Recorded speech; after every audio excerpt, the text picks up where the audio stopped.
Primeiro livro de Samuel, capítulo 1.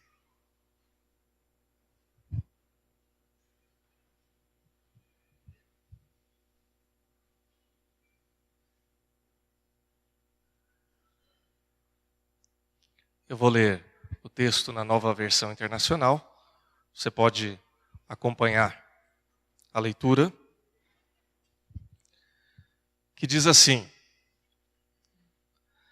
Havia certo homem de Ramataim, Zufita, dos montes de Efraim, chamado Eucana, filho de Jeroão, neto de Eliú e bisneto de Tou, filho do efraimita Zufi. Ele tinha 2 mulheres, uma se chamava Ana e a outra Penina. Penina tinha filhos, Ana, porém, não tinha. Todos os anos esse homem subia de sua cidade a Siló para adorar e sacrificar ao Senhor dos Exércitos. Lá, Rofini e Finéias, os 2 filhos de Eli, eram sacerdotes do Senhor. No dia que Eucana oferecia sacrifícios, dava porções à sua mulher Penina e a todos os filhos dela. Mas a Ana dava uma porção dupla, porque a amava, mesmo que o Senhor a houvesse deixado estéril. E porque o Senhor a tinha deixado estéril, sua rival a provocava continuamente, a fim de irritá-la. Isso acontecia ano após ano. Sempre que Ana subia à casa do Senhor, sua rival a provocava e ela chorava e não comia. Eucana, seu marido, lhe perguntava: Ana, por que você está chorando? Por que não come? Por que está triste? Será que eu não sou melhor para você do que 10 filhos? Certa vez, quando terminou de comer e beber em Siló, estando o sacerdote Eli sentado numa cadeira, junto à entrada do santuário do Senhor, Ana se levantou. E com a alma amargurada chorou muito e orou ao Senhor. E fez um voto dizendo: Ó Senhor dos Exércitos, se tu deres atenção à humilhação da tua serva, te lembrares de mim, e não te esqueceres da tua serva, mas lhe deres um filho, então eu o dedicarei ao Senhor por todos os dias da sua vida, e o seu cabelo e a sua barba nunca serão cortados. Enquanto ela continuava a orar diante do Senhor, Eli observava sua boca. Como Ana orava silenciosamente, seus lábios se mexiam, mas não se ouvia a voz. Então Eli pensou que ela estivesse embriagada. E lhe disse: Até quando você continuará embriagada? Abandone o vinho. Ana respondeu: Não se trata disso, meu senhor. Sou uma mulher muito angustiada. Não bebi vinho nem bebida fermentada. Eu estava derramando minha alma diante do Senhor. Não julgues tua serva uma mulher vadia. Estou orando aqui até agora por causa de minha grande angústia e tristeza. Ele respondeu: Vá em paz, e o que Deus de Israel lhe conceda o que você pediu. Ela disse: Espero que sejas benevolente para com a tua serva. Então ela seguiu seu caminho, comeu, e seu rosto já não estava mais abatido. Na manhã seguinte, eles se levantaram e adoraram ao Senhor. Então voltaram para casa em Ramá. Eucana teve relações com sua mulher Ana, e o Senhor se lembrou dela. Assim, Ana engravidou e no devido tempo deu à luz um filho. E deu-lhe o nome de Samuel, dizendo: Eu pedi ao Senhor. Quando no ano seguinte Eucana subiu com toda a família para oferecer o sacrifício anual ao Senhor e para cumprir o seu voto, Ana não foi e disse ao seu marido: Depois que o menino for desmamado, eu o levarei e o apresentarei ao Senhor, e ele morará ali para sempre. Disse Eucana, seu marido: Faça o que lhe parecer melhor. Fique aqui até desmamá-lo, que o Senhor apenas confirme a palavra dele. Então ela ficou em casa e amamentou seu filho até que o desmamou. Depois de desmamá-lo, levou o menino ainda pequeno à casa do Senhor em Siló, com um novilho de 3 anos de idade, uma roupa de farinha e uma vasilha de couro cheia de vinho. eles sacrificaram o novilho e levaram o menino a Eli. E ela lhe disse: meu senhor, juro por tua vida, que eu sou a mulher que esteve aqui, ao teu lado, orando ao Senhor. Era este menino que eu pedia, e o Senhor concedeu-me o pedido. Por isso agora, eu dedico ao Senhor. Por toda a sua vida será dedicado ao Senhor. E ali adorou o Senhor. Vamos orar. Nós te agradecemos, Senhor Deus, pela tua palavra. Cremos que ela é poderosa, rica, ela é revelação do Senhor para as nossas vidas. E por isso nós te pedimos em nome de Jesus que o Senhor agora venha falar aos nossos corações, a transformar a nossa realidade e a nos abençoar por meio dela. Oramos assim e te agradecemos, em nome de Jesus. Amém. Irmãos, nós começamos no mês de maio o tema sobre família e o título desse tema é Acontece nas Melhores Famílias.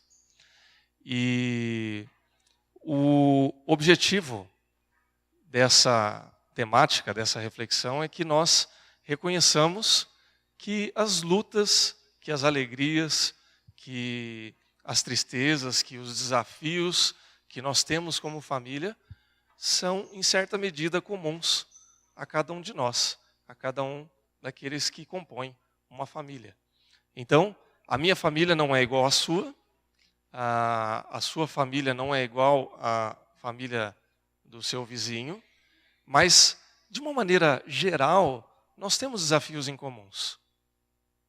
Nós temos lutas com relacionamentos, com a comunicação que a gente tem em casa, com as nossas finanças, com a educação dos nossos filhos, com o relacionamento entre filhos e pais.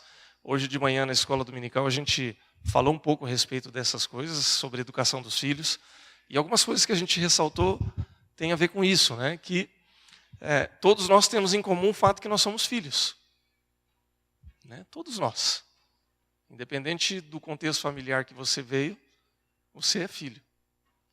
E a gente falou um pouquinho também sobre como lidar com os nossos filhos. Né? De que maneira que a gente pode, biblicamente, se organizar e resolver aí as nossas questões familiares nesse aspecto. E nós lemos um texto da palavra de Deus em 1 Samuel, que fala sobre o desejo, o sonho, aquela vontade ardente que Ana alimentava no seu coração de ser mãe e de ter, então, seus filhos. Eu me lembro que, exatamente um ano atrás, eu preguei sobre esse texto, o mesmo texto de 1 Samuel, no capítulo 1, abordando os personagens que aparecem nesse texto e como esses personagens vão contra os sonhos. Não é? Então, naquela ocasião, falávamos sobre personagens como Eucana, como Penina, como o próprio sacerdote Eli, que vão minando o sonho de Ana de ter o seu filho e de assim realizar a sua vontade diante do Senhor. Hoje eu queria voltar a esse texto, nós já o lemos, mas trazer uma abordagem ainda falando sobre sonhos, mas dentro da perspectiva de que sonhos eles podem ser adiados, sonhos eles podem muitas vezes demorar a ser realizados, e aí então perguntar por que é que muitas vezes esses sonhos demoram tanto para acontecer. Por que é que na perspectiva de Deus, muitas vezes os nossos desejos, as nossas vontades, as nossas necessidades diante do contexto familiar não se realizam no tempo adequado? Nós vemos aqui Ana, uma mulher que tinha o sonho de ser mãe. Esse era o desejo dela. Esse era o grande objetivo da vida dela. E isso estava inserido dentro de um contexto familiar. E aí, irmãos, já vai aí uma afirmação de que os grandes sonhos, os grandes desejos, as grandes necessidades que nós temos na nossa vida, elas sempre estão embutidas dentro do contexto familiar. Não adianta nada eu alimentar um grande sonho, um grande objetivo, ter uma grande meta para a minha vida, se esse objetivo, essa meta não está inserida dentro de um contexto familiar, onde a minha família vai ser abençoada e vai ser beneficiada. Se eu sonho apenas para mim mesmo, esse sonho ele é vão. Ele é vazio. Ele contempla apenas a minha necessidade e ele não alcança, não aborda a alegria e a bênção da minha família. Como é que eu posso ser feliz se a minha família não é feliz? Como é que a minha necessidade, a minha vontade, o meu desejo, ele pode ser mais importante do que a minha família, a minha casa e a realização dessas coisas juntamente com o contexto familiar? Então, a gente vê Ana sonhando, é um sonho dela, evidentemente, mas há que se compreender que naquele tempo a mulher ela era valorizada no ambiente familiar por conta daquilo que ela poderia oferecer para o seu esposo. E o que ela poderia oferecer de melhor era um filho. Embora Eucana, o seu esposo, seu marido, não cobrasse isso dela, a gente vê no texto que ele mesmo diz assim: eu não sou melhor do que 10 filhos para você, eu não faço tudo para você, eu não dou presente dobrado para você, eu não dou atenção dobrada para você, mas era o desejo de Ana. E ela se sentia incompleta por conta dessas coisas. Irmãos, cada um de nós temos a nossa necessidade, os nossos sonhos, os nossos desejos, e muitas vezes a gente se pega diante de Deus questionando também, perguntando: Deus, por que é que isso não acontece comigo? Por que é que o meu sonho, por que é que a minha necessidade, por que é que o meu desejo não se realiza? Há um texto da palavra de Deus que diz assim: agrada-te do Senhor e Ele satisfará os desejos do teu coração. E muitas vezes a gente chega para Deus e diz: Senhor, mas eu me agrado do Senhor. Eu sou como Ana. Eu oro, eu dedico sacrifícios, né? O contexto do Antigo Testamento era esse dos sacrifícios, mas a gente, no contexto da graça do Novo Testamento, a gente diz: eu vou na igreja, eu sirvo ao Senhor, eu sou fiel, eu sou honesto, e eu oro, e eu leio a Bíblia. Mas esse sonho que eu tenho colocado nas tuas mãos está demorando para acontecer, e eu não sei o que acontece. Por que comigo não? Porque o outro pode e eu não posso. Porque ele tem e eu não tenho. A gente até se arrisca a fazer comparações que nunca são saudáveis, porque cada caso é um caso, né? E passamos até a questionar: por que é que isso não acontece comigo? Porque o meu sonho, ele continua sendo adiado. Será que Deus deixou de ouvir a minha voz? Será que Deus não está preocupado com as coisas que eu tenho colocado na presença dEle? Ou será que isso não é para mim mesmo e eu estou errando naquilo que eu estou sonhando? Diante dessas perguntas, irmãos e irmãs, diante dessa reflexão toda, eu queria trazer alguns aspectos da palavra de Deus, ou pelo menos 3 aspectos que nos ajudam a entender por que muitas vezes os nossos sonhos, os nossos desejos, as nossas vontades e as nossas necessidades, especialmente no contexto familiar, elas muitas vezes demoram para acontecer e demoram para se realizar. E aí então, Deus olha para nós e diz assim: tem um pouquinho de paciência, porque algumas coisas precisam acontecer para que depois tudo isso venha a se realizar verdadeiramente na sua vida, na sua casa e na sua família. O primeiro aspecto é que, mais importante do que as bênçãos de Deus na minha e na sua vida, é o Deus das bênçãos. Mais importante do que a bênção que Deus vai dar para mim e para você, é o fato de que a gente precisa considerar o Deus que vai abençoar a gente. O Deus das bênçãos é mais importante do que as bênçãos. É interessante porque Ana estava buscando uma bênção para a sua vida e não havia bênção maior para ela do que um filho. No coração dela, ela pensava: olha, eu tenho um marido maravilhoso, eu tenho posses. Eucana possivelmente era um homem muito rico, eu tenho um contexto realizado e tal, mas falta alguma coisa. Tem um tijolinho aqui na construção da felicidade da minha vida que não está completo ainda. E para ela, era o fato dela poder ser mãe, nesse contexto. E ela buscava Deus incessantemente a respeito dessas coisas. E aí, irmãos, nós não podemos desconsiderar o fato de que Ana era sim uma mulher crente, de que ela era uma mulher de fé, de que ela estava buscando no lugar correto, de que ela estava realmente buscando em Deus. E assim como Ana, muitos de nós também somos assim. Somos crentes, temos fé, buscamos em Deus, não deixamos de orar. Só que muitas e muitas vezes, o nosso sonho, o nosso desejo, a nossa vontade, ela se torna tão grande que ela passa a obstruir, passa a tampar, passa a cobrir a presença de Deus ou a importância de Deus na nossa vida.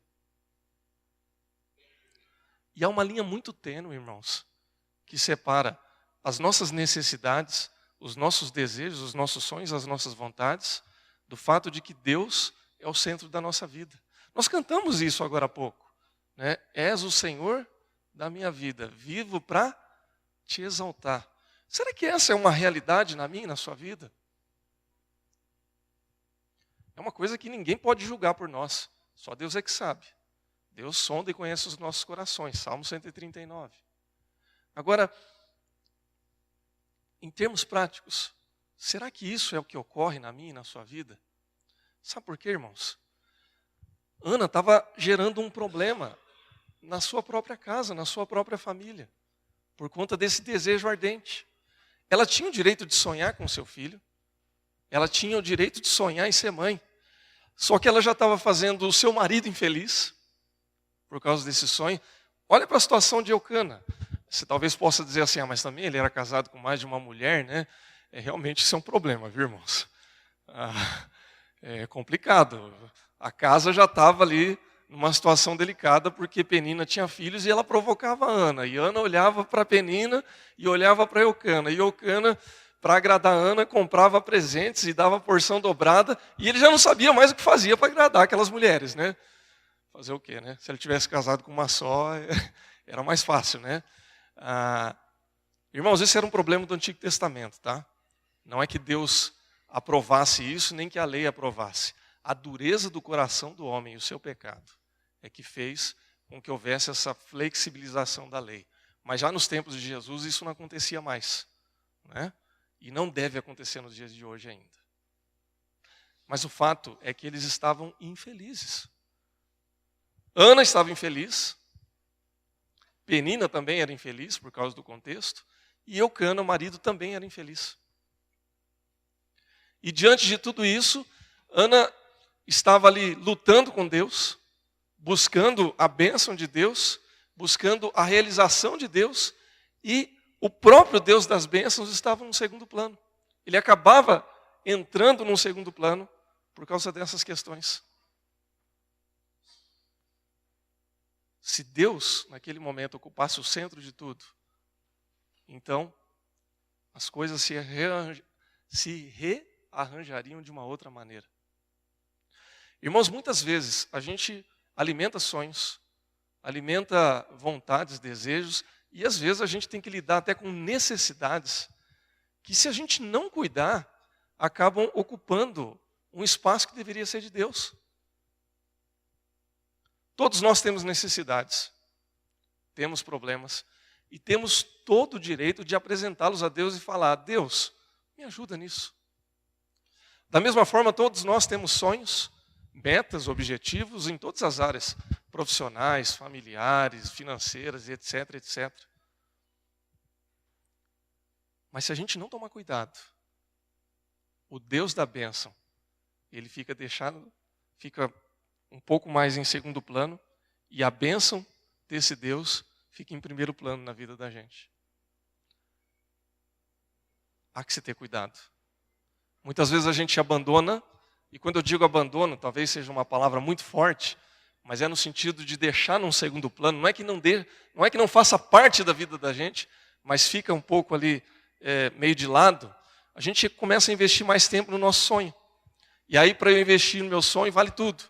Vale investir meu tempo, vale investir meus recursos, vale investir meu foco, minha energia. E Deus, onde é que fica? E quando eu cometo esse erro, ou esse equívoco, eu começo a embaralhar tudo. E aí isso vai refletir na minha vida, vai refletir na minha família, vai refletir no meu casamento, vai refletir uma série de outras coisas. Então, no primeiro momento, o sonho de Ana, ele se torna um pouco mais vagaroso, um pouco mais lento, porque, de fato, ela precisava entender um pouco daquilo que Deus queria fazer na vida dela. Um pouco daquilo que Deus queria realizar na vida dela naquele momento. E pode ser que o meu sonho, que a minha necessidade, que o meu desejo, que as minhas vontades, elas estejam sendo adiadas para que eu entenda que Deus é o centro da minha vida. Que Deus é maior que tudo. Que se eu tiver a minha necessidade atendida, glória a Deus por isso. E que se a minha necessidade não for atendida, glória a Deus por isso também. Como o apóstolo Paulo diz lá em Romanos, quer vivamos, quer morramos, somos do Senhor. E aí, atendendo ainda, levando ainda ao exemplo de Paulo, Deus chega para ele e diz, olha, a minha graça te basta. Você não precisa de mais nada que não seja a minha graça. E assim, os nossos sonhos muitas vezes são adiados, via de regra, para que eles nos levem à presença de Deus. É interessante porque Ana, quando ela está desesperada, quando ela já não sabe mais o que fazer, ela vai lá na casa do Senhor, ela busca o Senhor, ela ora ao Senhor, ela se entrega, ela se derrama na presença do Senhor, de tal maneira que ela é confundida até como alguém que está embriagada, porque ela está em espírito ali, orando a Deus. Ela está em tal sintonia ali com Deus, que já não importa mais, né? Eu estou na casa do Senhor, até que chega um ponto em que Eli chega para ela e diz assim, então vai, e que Deus conceda aquilo que você está buscando. E diz o texto que ela sai de lá com seu coração em paz, tranquila. Ela volta para casa, ela come, ela se arruma, ela se ajeita, né? Dá para você imaginar, ali dá para você colocar um quadro ali da situação de Ana. Como é que ela está? Já não come, já não se arruma, já não se cuida mais, já não tem relações com seu marido, né? Imagina o contexto em que ela está. E aí então, quando ela ouve uma palavra de Deus, então ela volta para casa e fala, ela não sai grávida dali do templo, ela não sabe se ela vai ficar, ou se ela vai demorar ainda alguns anos para ter o seu sonho realizado, mas ela sai com o seu coração em paz. E aí as coisas acontecem. Dá para entender isso, irmãos? Deus quer que eu e você tenhamos o nosso coração em paz. Deus não quer que eu e você fiquemos atribulados, apavorados, perdidos, por causa dessas coisas. Deus sabe do que você precisa. Deus sabe qual é o seu sonho. Deus sabe aquilo que você alimenta mais no profundo do seu coração. Mas Ele não quer que você perca noites de sono. Ele não quer que você saia daí apavorado, atormentado, doente.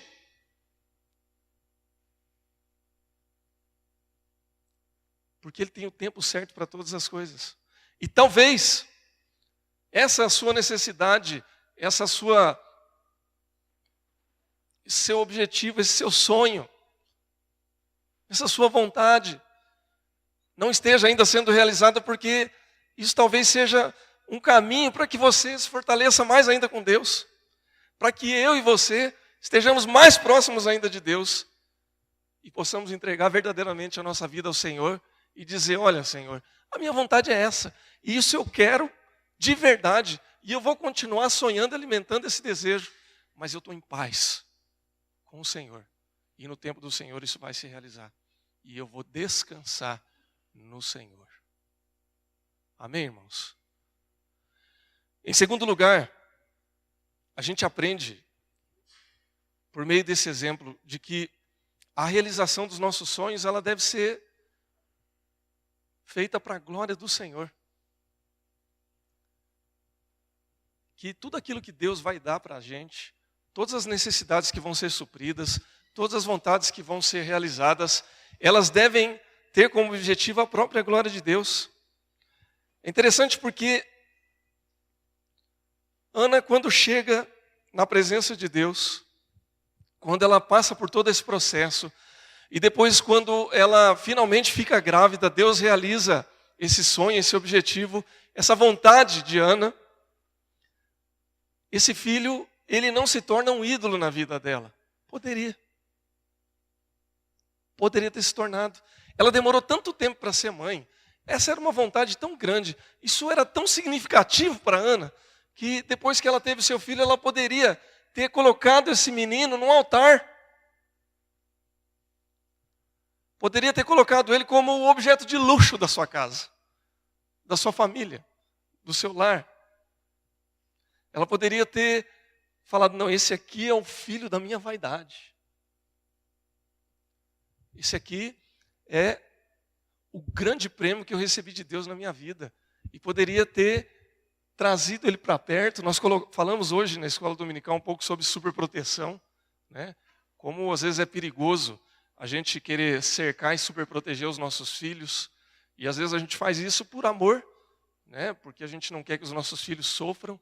Mas muitas vezes a gente faz isso por egoísmo também, né? Porque a gente quer que tudo aquilo que a gente não realizou, tudo aquilo que a gente não viveu, possa ser transferido para o nosso filho, para a nossa filha, para os nossos filhos, né? A gente quer se realizar nos nossos filhos.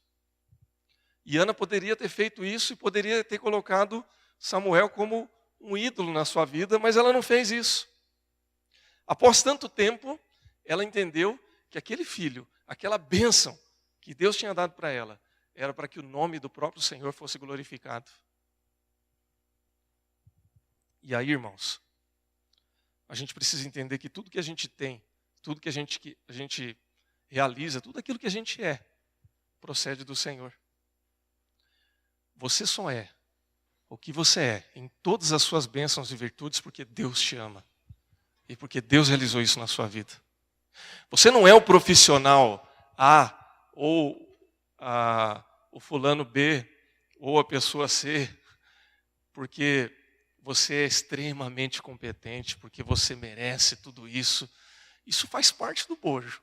Mas isso só aconteceu porque Deus te ama e permitiu que isso acontecesse na sua vida e na minha vida. Porque o amor de Deus foi derramado e a graça de Deus foi derramada na minha e na sua vida para que a gente pudesse viver e ser o que a gente é hoje. Então, todo sonho que eu alimento no meu coração, na verdade, ele veio do próprio Deus. E se não veio de Deus, não é um sonho verdadeiro e real para a minha vida, não me serve. Não vai ser bom para mim. Então, às vezes, o demorar de Deus serve para isso. Ou para que eu possa ser dissuadido daquilo que não me serve, ou para que eu possa reconhecer que a realização desse sonho, ou a realização dessa necessidade que eu tenho na minha vida, ela serve para que Deus seja glorificado no final das contas.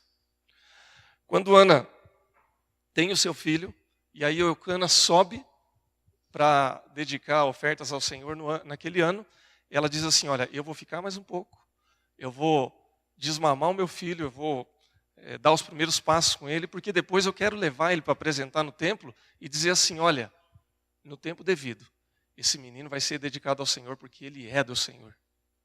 E a vontade do Senhor vai ser feita na vida dele. Sem apego, sem vaidade, sem nenhum tipo de idolatria. Porque ela percebe e sabe que aquilo que Deus deu para ela é para a glória do Senhor. Qual é o seu sonho, meu irmão?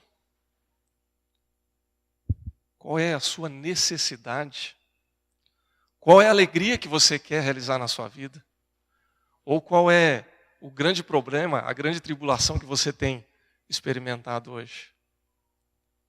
Seja qual for, a realização de Deus na sua vida, em todos esses aspectos, deve ser levado para que o nome do Senhor seja glorificado.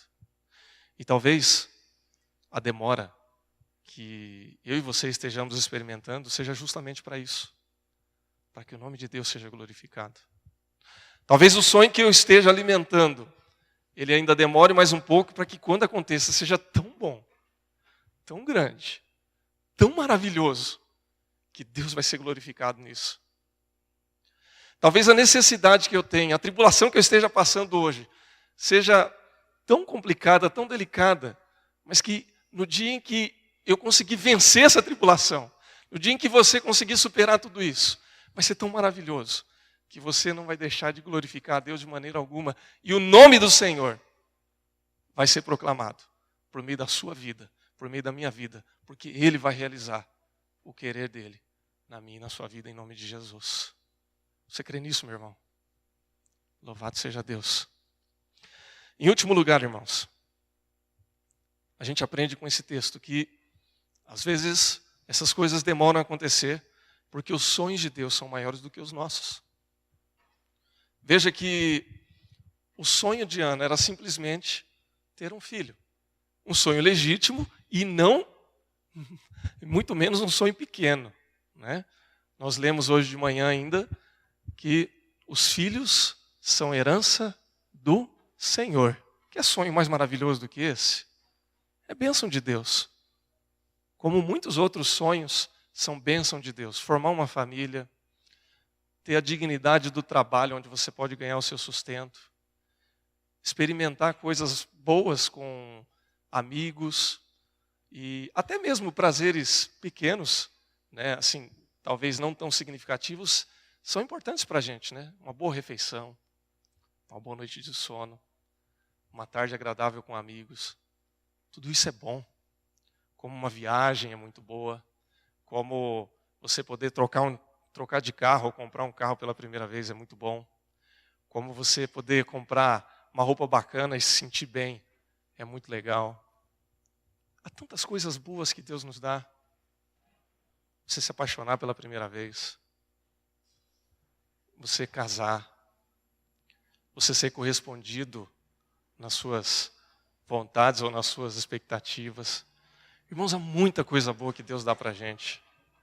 Agora, o que a gente precisa entender é que muitas vezes a gente alimenta um sonho e Deus está alimentando um sonho maior para a gente e a gente não consegue vislumbrar.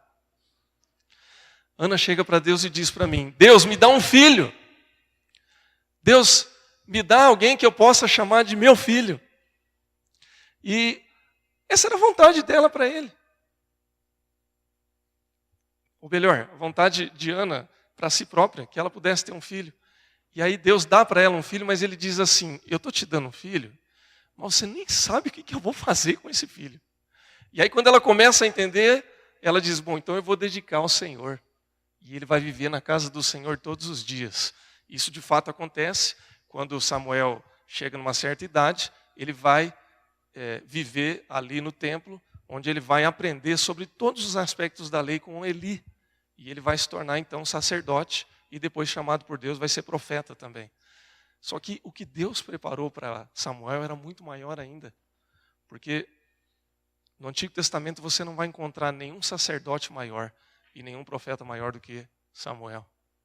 Ele se torna um grande juiz, ele se torna um grande sacerdote, ele se torna um grande profeta, ele se torna um grande homem de Deus. E ele vai ser responsável por ungir nada mais do que os primeiros reis de Israel. Ele vai ungir Saul. E depois, quando Saul enlouquece, ele vai lá e vai ungir o rei Davi, que se torna o maior rei da história de Israel. Será que era pouca coisa, irmãos? Olha quem que Deus estava preparando para Ana. Olha a honra que Deus estava preparando para aquela mulher que ficou anos e anos chorando porque não podia ter filho. E de repente Deus faz isso com ela. E detalhe, depois que ela oferece Samuel, ela tem outros filhos. Uma mulher que não podia ter filho, acaba tendo não um, mas vários filhos. Meu irmão, minha irmã, não subestime a criatividade de Deus. Não coloque Deus dentro de uma caixa e diga para Ele: Deus, você só consegue agir assim. Não ache que Deus está limitado apenas ao tamanho do seu sonho, porque o poder, a grandeza de Deus é muito maior do que a nossa imaginação. Às vezes você está sonhando com algo e Deus está dizendo, meu filho, eu quero dar muito mais que isso. Vai demorar um pouquinho, mas tenha paciência, porque na hora que acontecer, vai ser maior. Você está imaginando algo e é muito pequeno isso que eu quero, que você está pedindo. Eu quero dar mais. Ah, mas é que eu queria isso. Não, mas isso não te serve, tem coisa melhor. Tem coisa maior. Deus, mas eu não estou entendendo. Não precisa entender agora. Deixe que eu entenda. E eu vou fazer isso. Se você duvida, pensa um pouquinho na sua vida, não preciso dar exemplos externos. Você pode pensar na sua própria vida. Quantos de nós pensamos a respeito de algo para o nosso trabalho e era muito maior do que a gente pensava? Quantos de nós pensamos a respeito da nossa faculdade, para quem foi à faculdade? Quando a gente começa na faculdade, a gente tem um pensamento assim, né? Quando a gente termina, o pensamento já está lá longe, né? Quantos de nós pensamos algo a respeito do casamento e as experiências da vida foram muito maiores e até melhores do que a gente imaginava? As lutas também foram grandes, com certeza, né? Mas cada luta que a gente vence, a gente começa a pensar, eu não acredito que eu consegui passar por isso. Eu não acredito que eu consegui vencer. Irmãos, quando eu penso na minha vida, eu fico imaginando, nossa, como é possível que eu consegui passar por isso? Só Deus mesmo. Como é que a gente conseguiu vencer essas coisas? É porque Deus estava ali. Irmãos, Deus é maior do que os nossos problemas. Você crê nisso? Então você pode dizer amém. Louvado seja Deus. E os sonhos de Deus são maiores do que o meu e do que o seu sonho. Você crê nisso, meu irmão? Pode dar glória a Deus por isso também. Porque é verdade. Então, para finalizar, quando você estiver orando e buscando a Deus e pedindo a Ele pelas suas necessidades, que eu creio, você tem, e eu também tenho. E quando você estiver sonhando, pedindo coisas para Deus que você gostaria de ter, e você tem os seus sonhos e eu também tenho os meus, lembre-se que algumas dessas coisas vão acontecer já estão acontecendo. Outras dessas coisas vão demorar um pouco, ou quem sabe até bastante, para acontecer. Mas elas vão se realizar. E quando elas acontecerem, elas vão ser muito maiores do que aquilo que você planejou. Porque os sonhos de Deus para nós são maiores do que os nossos. Amém? Que Deus assim abençoe a sua casa, a sua família, o seu lar. Que você se lembre que Deus não está alheio às suas necessidades, às necessidades da sua família. Ele está do seu lado, porque Ele te ama, porque Ele está próximo de você. O Senhor Jesus, Ele morreu pela minha e pela sua vida. E Ele não deixou de considerar todas essas coisas. O maior sonho de Deus para mim e para você foi a salvação. E esse sonho foi realizado por meio de Jesus Cristo. Se Ele pôde fazer isso por meio de Jesus Cristo, Ele pode fazer qualquer coisa por mim e por você. Amém? Que Deus te abençoe. Que você sonhe bastante. Que você não desanime. Que você persevere. Que você caminhe com Deus. E no tempo dEle, tudo há de se realizar. Para a glória, para a honra do nome do Senhor Jesus. Feche seus olhos e vamos orar.